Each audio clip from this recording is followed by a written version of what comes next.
Hopefully it works. When? Right, hello everyone.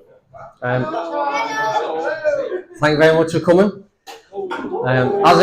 As I already mentioned, I am recording this as well, so if you could do your best, try and not insult me, at least so this microphone that I'm wearing can't hear it, that'd be great.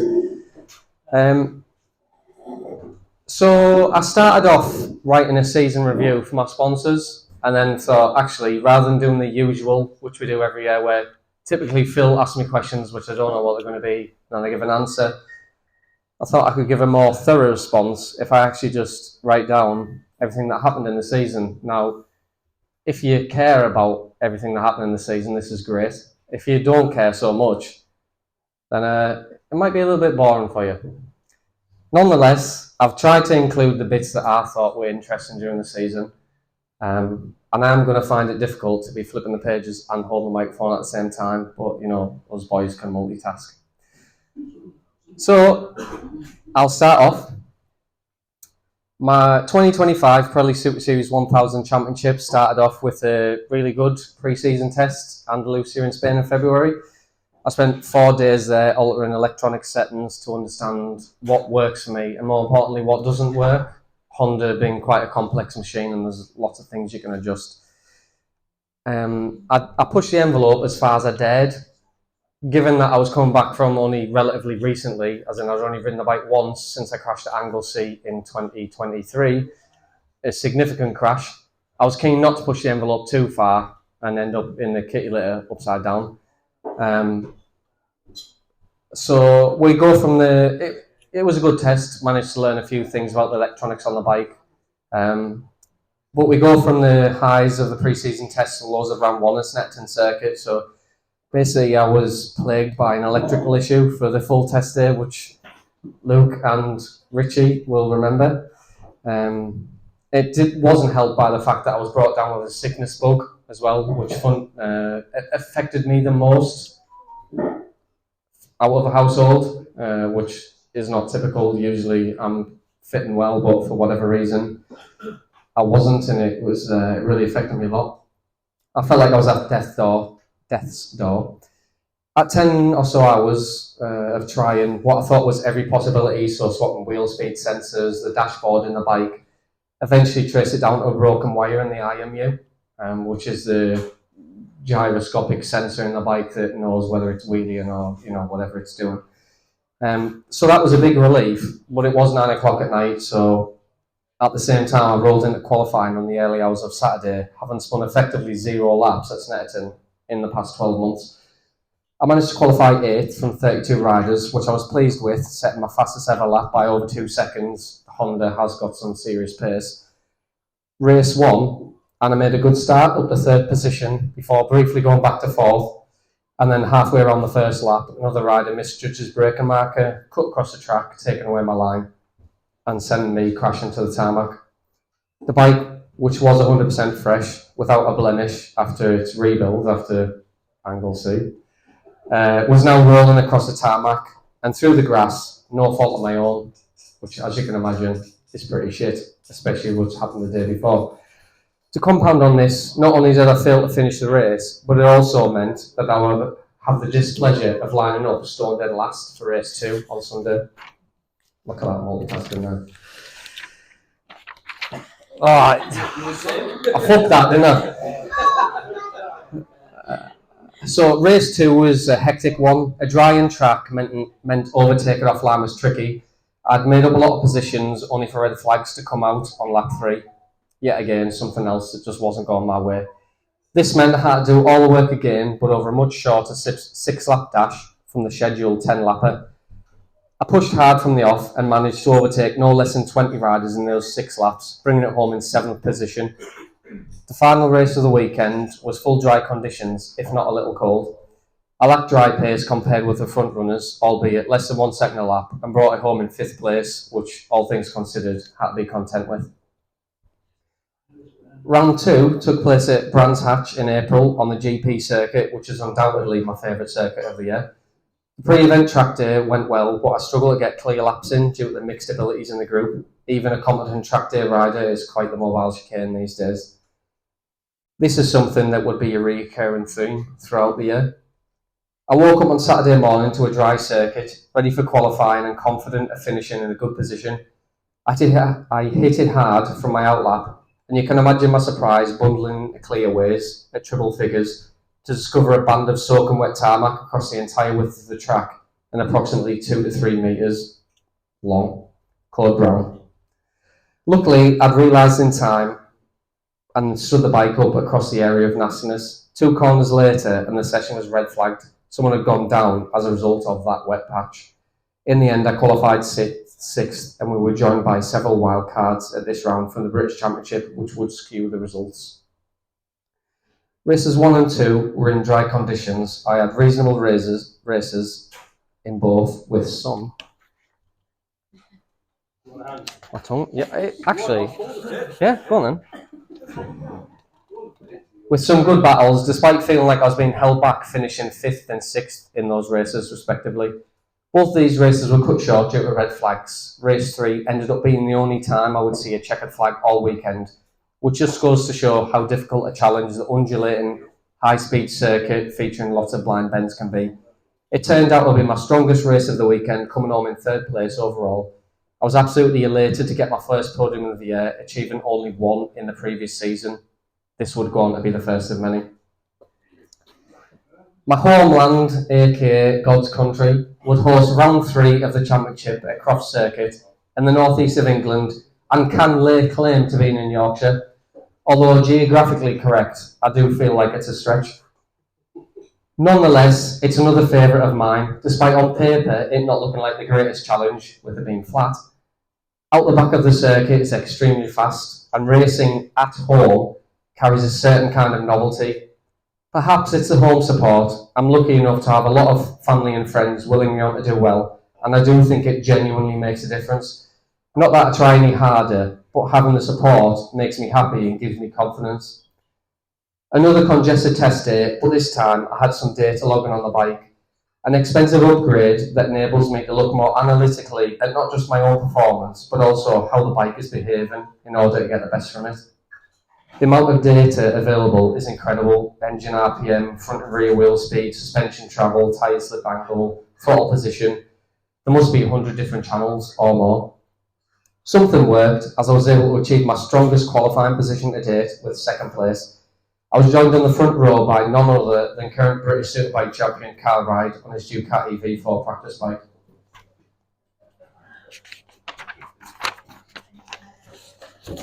And he was fucking rapid. Before the race, I had visions of sending it down the inside of the champion at turn 1, as I had done with plenty of others over the previous years, but a poor get away from the line meant I exited the first corner in 3rd position.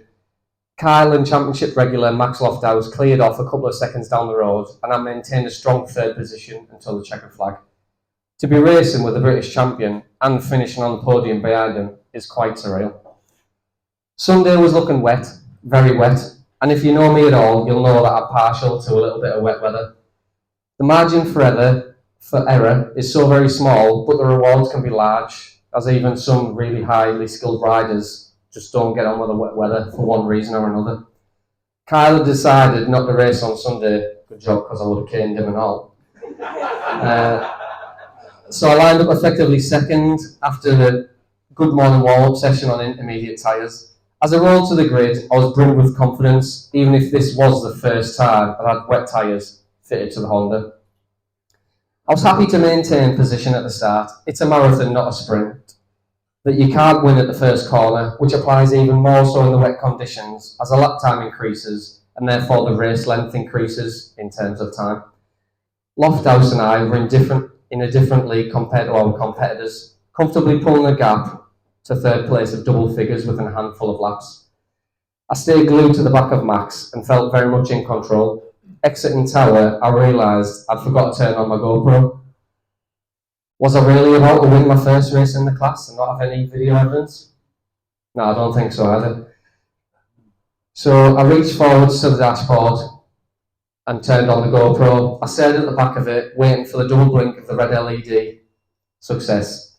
It felt like a lifetime, but in reality, I only dropped about 1 second in doing so, and what it enabled me to do was realise where I could ride faster because there wasn't a bike directly in front of me.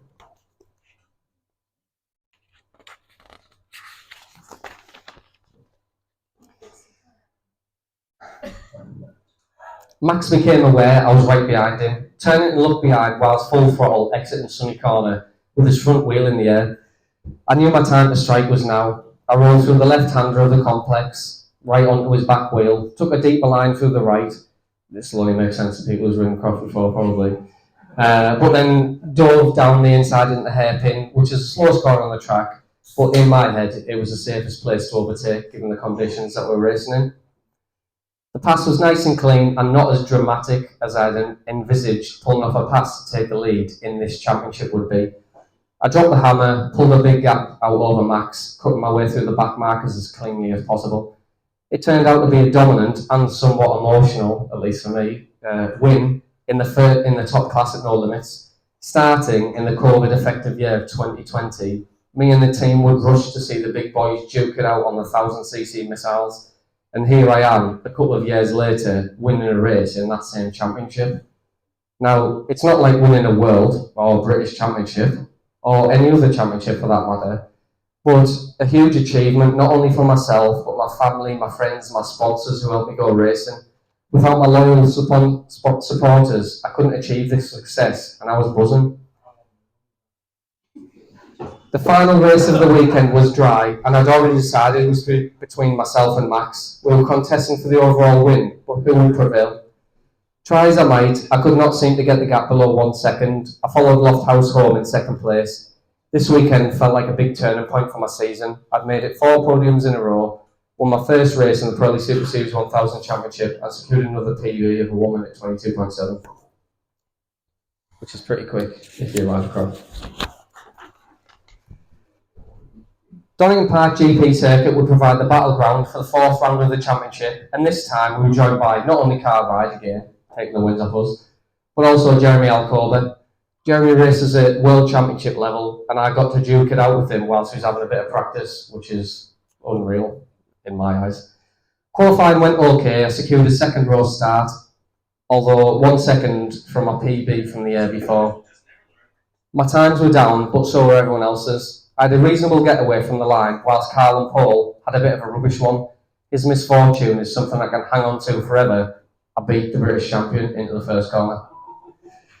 I didn't hold the advantage for long though, as he slid through into coppice, and a couple of laps later, a red flag halted play. I made a similar start in the rerun, but I did feel my rear tyre performance had dropped on the second attempt. I was clearly lacking drive grip out of coppice onto the back straight, which meant I couldn't make any forward progress into the chicane, my overtaking spot of choice, and I eventually brought it home in 6th place.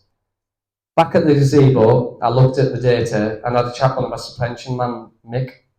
I wasn't transferring enough weight on the rear tyre by virtue of the rear shock spring being too stiff. For morning practice, I dropped to a lower rear spring rate. Instantly, I could feel the extra grip, even though I was on a used tyre for the practice session. I felt confident for the race, and it showed, eventually finishing 4th and improving my pace by about 0.7 of a second.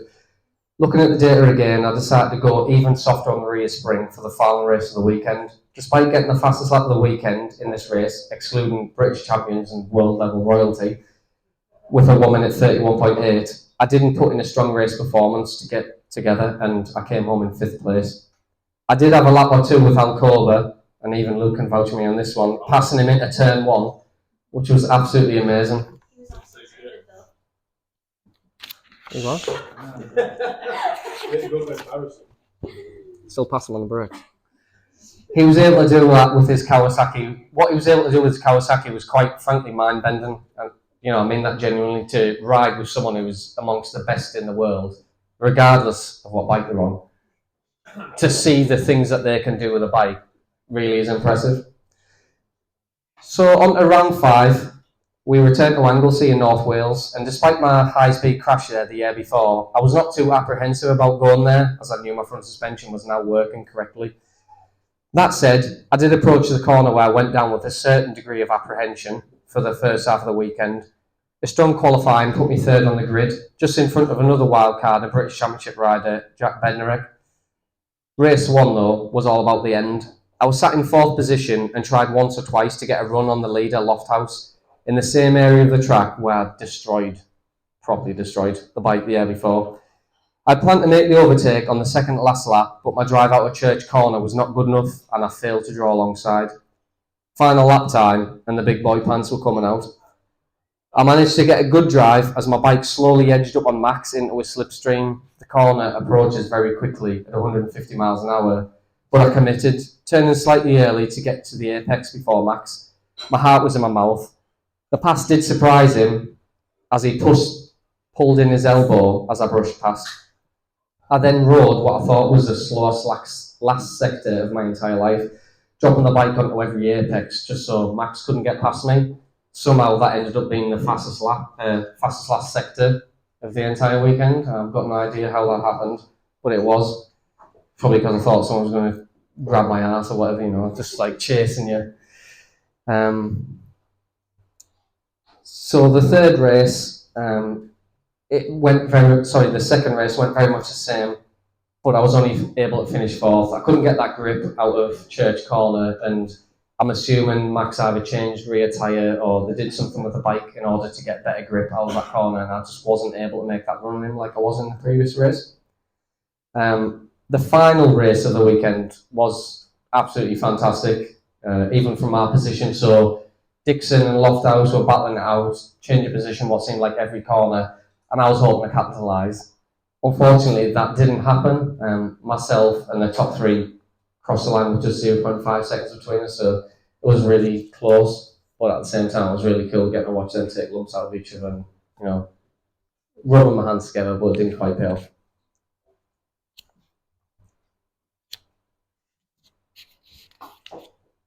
Something wrong with this paper.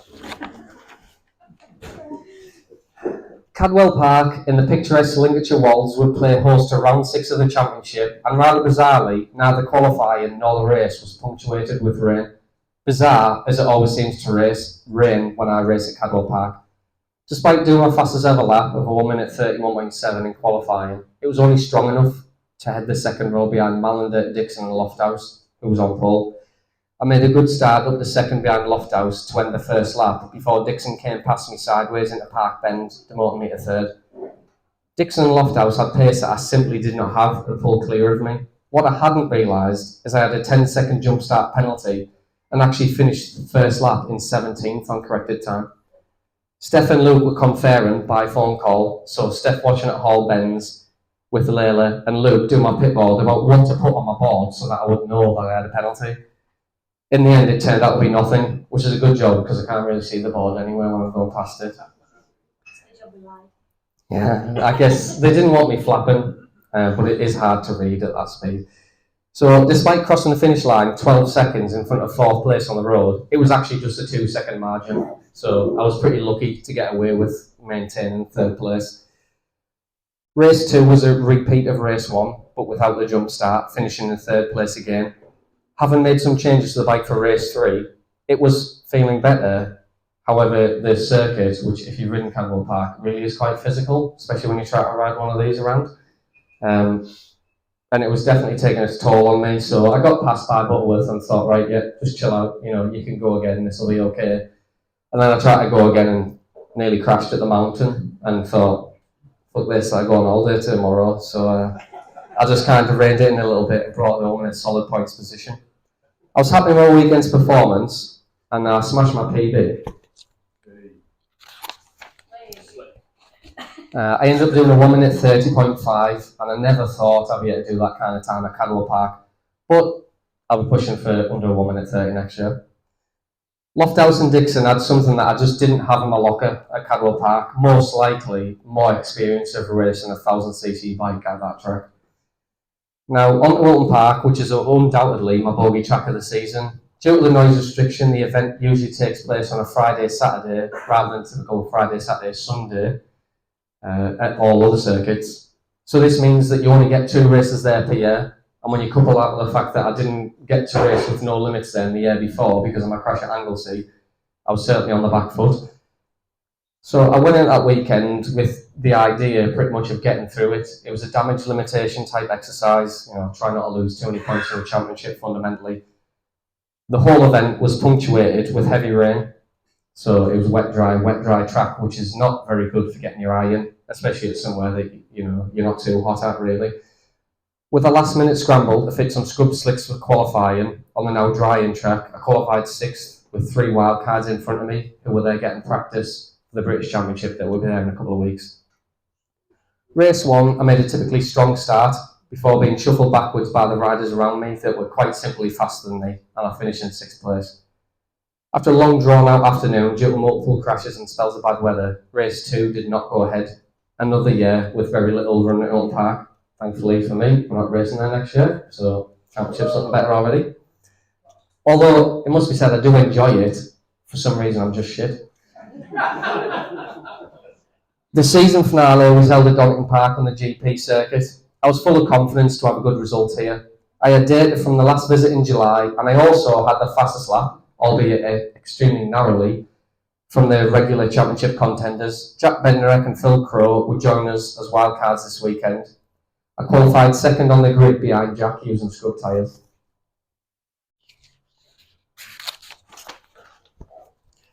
My thinking being that saving new tyres for the race would give me another level of bolt-on performance, and that hopefully an advantage on the competitors that had used a new tyre for qualifying, because they'd taken the best from the tyre. I made a decent start into turn 1 and tried to cover off the inside, but was ushered ever so slightly wide by Dixon, and then Lofthouse jammed himself in the gap as well. A lap later, and I hemorrhaged another position to Tom Norton. I was expecting to be on the front foot, attacking, really confident, but the first corner totally changed the outlook of the race, and it took me a lap or 2 to get used to the bikes in front of me. I piled on the pressure to Tom, who was now just ahead on his 1100cc Aprilia, eventually outbraking himself into the S's and taking me to the skate road. Champion. I'm now in 4th place, I didn't have to do anything. Bearing down the Lofthouse, and just 1 lap later, he too made a mistake exiting the last corner, and that got me up to 3rd. That was all the invitation I needed. The front 2 had too much of a gap, so Lofthouse and Norton squabbling behind me meant I finished in 3rd, 5 seconds ahead of Dixon, and around the same in front of Lofthouse. I didn't manage to unlock the pace I thought I had, and quite easily I just blamed the messy start to the race for not being able to be in the mix. Race 2 was a very similar affair, but I managed to right the wrongs of lap 1 much sooner and closed in the gap slightly to Dixon before eventually reaching a stalemate. Another 3rd place finish behind Dixon and Bednarek, but this time the gap was just 3.8 seconds over 12 laps, amounting to just 0.3 seconds a lap, compared with the 0.7 seconds a lap in race 1. I managed a 1 minute 31.5, which was good enough to put me 2nd on the grid for the final race of the season, sandwiched between Bednarek on pole and Dixon in 3rd. Nothing to write home about this one, unfortunately. Dixon quickly got past, and although I didn't drop any lower than the podium, that was all I could muster.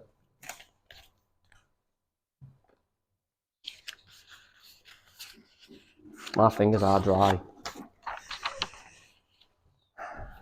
On reflection, it was a really good weekend. I did a new PB, and had Bednarek not been wildcarding, I would have finished 2nd on the road in all 3 races, which would have only been eclipsed by Croft. I managed to finish 3rd in the Pirelli Superseries 1000 Championship, and reflecting on the season as a whole, I'm happy with my performance. I went quicker at every circuit we visited, except Brands Hatch, and was in the podium fight at most rounds, managing to beat 1st and 2nd in the championship on more than 1 occasion. There's no doubt that I'm capable of more, and there are of course some things that I would like to improve upon.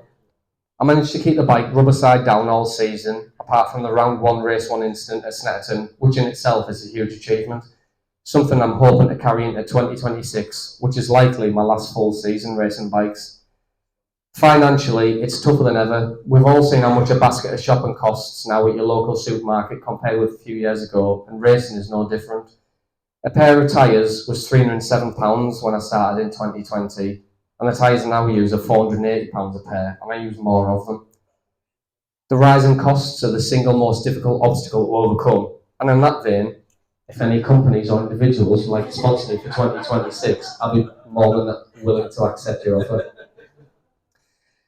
On that note, I'll also be running my supporters club again for 2026. So those of you who joined it this year, and if you didn't, but if you like getting involved, it does go a long way. But on that note, I would like to extend my greatest thank you to Alan, Caroline, and all the guys at Exercise for the continued support into 2026. Sadly, they couldn't be here due to prior commitments, someone's birthday or something. I don't think it's more important than this. But I genuinely mean when I say that without these guys, none of it would have happened. It was a drunken conversation in December 2019 that landed me a sponsor before I'd even turned a wheel, which is quite unbelievable. It's me thumb, that's right. No, I'm alright. What, did me thumb in? That drunken conversation quickly turned to fruition, and I made the grid for the first time on a big bike in 2020. Since then, it's been somewhat of a whirlwind, racing in 4 classes of increasing difficulty to the class that I now race in, which is the fastest outside of British Championship. With me all the way has been my wife, Steph. Prior to being my wife, she was my spanner man, nutritionalist, and #1 fan. When we started out, we were green as grass, but it's a process all racers go through. Our story's not unique, but I'm very fortunate to have such a supportive partner helping me achieve my goal at every turn. A couple of seasons in,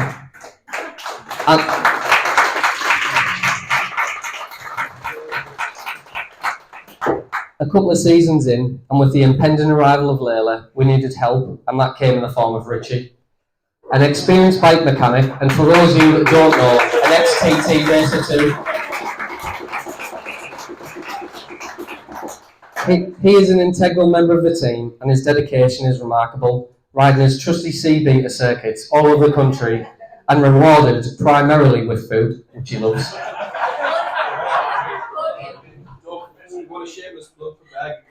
Then we have Luke. What to say about him other than he's double street bike champion? If you didn't know that, then you can't have met him yet. All jokes aside, Luke's been a great help for the past 2 seasons as my sounding board, talking through bike changes and somebody who understands the thoughts and feelings that are in my head during a race weekend. Most importantly, he's my hype man, G'ing me up and telling me that I can do it. So can please Steph and Richie and Luke please come up here.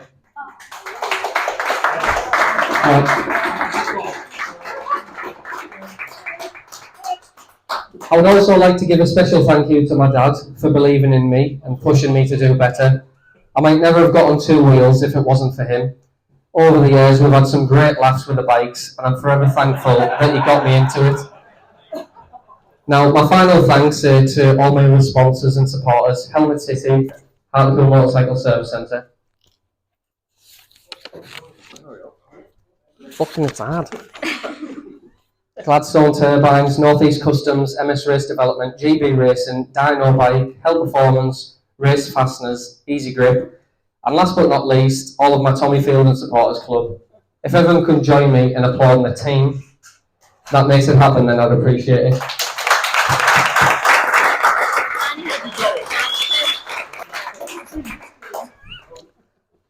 So now, I guess, we'll unveil the bike. It's still a Honda.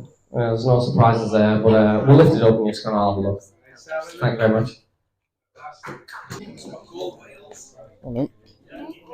We'll just go backwards like that.